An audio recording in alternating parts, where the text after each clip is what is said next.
Support for the Living Wisdom podcast is provided by In Touch Pharmaceuticals, a long-term care pharmacy committed to meeting the specialized pharmaceutical needs of their clients. Visit intouchpharma.com. As we continue on with our Living Wisdom podcast, I'm Karsten alongside Deb Carriveau, of course, walking with you with your journey as you're taking care of somebody with dementia, or maybe you're passing this information on to someone that you know. A lot of good information that we have.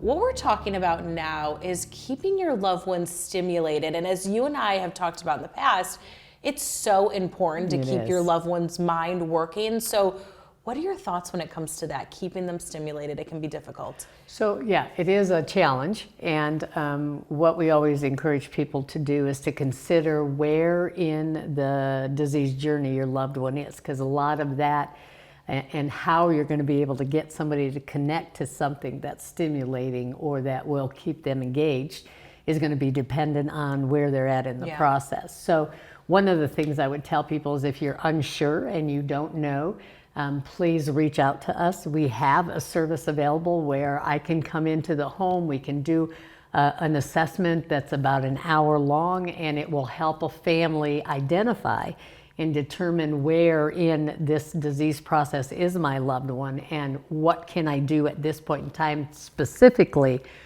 to address where they're at and what the need is now. In general, I would share with people that most individuals with dementia have a real need to want to feel useful and purposeful.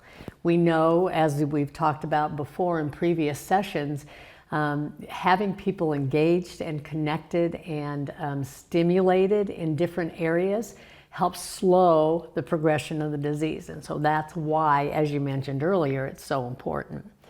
In general, people with dementia like things that are repetitive. They like things that you do the same way over and over and over again.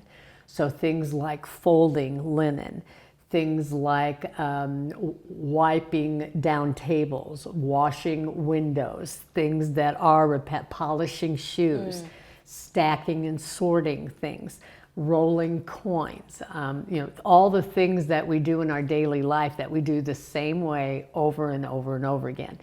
The reason they're drawn to those kinds of things is because they feel secure and I know how to do this. Gotcha. I'm not going to fail at it. And so consequently, they will engage with those things for longer periods of time because they feel repetitive success. Yeah. If they feel too challenged going into whatever it is that you're trying to engage somebody with, they will not even try. If they feel like up front, this is more than I can handle. Oftentimes, people will get a negative reaction, such as, well, that's stupid, I'm not going to do it. Well, it's not really necessarily it's about that. It's that I don't feel safe or comfortable or confident in being able to do this thing that you're asking me to do.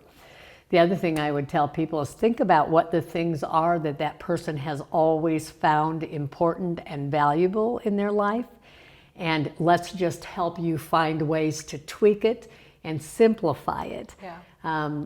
So that they can continue to have success with it. So for an example, if we have a little lady who, one of the things she was passionate about was baking, okay?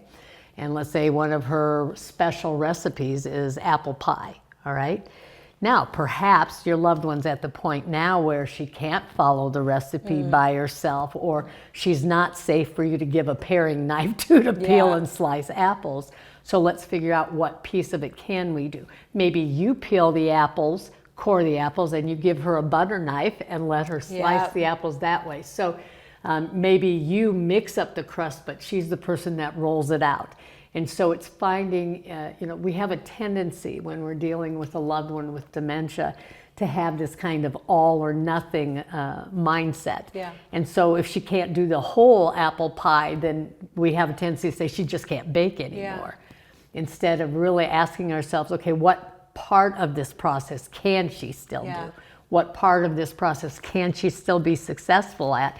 And how can we get it simplified so she can continue to do that, feel purposeful? It's also so important when you're trying to engage people. People do not want to do things just because you want them to be busy, okay? Yeah, for sure. Or engaged. So always try to present it in such a way that, man, I could so use your help with this. I am just so overwhelmed. Or, you know, I remember you're so good at this. Would you help me out with this? Everybody wants to be helpful for the most part. And so if we can approach it from that perspective, people are much more likely to engage with you. But again, if you need help, if you need resources, if you need ideas about, you know, how do I take this thing that's so important to them and simplify it so they can be successful, we can get them stimulated, we can keep them engaged, then please reach out to us. Support for the Living Wisdom podcast is provided by In Touch Pharmaceuticals, a long-term care pharmacy committed to meeting the specialized pharmaceutical needs of their clients. Visit intouchpharma.com.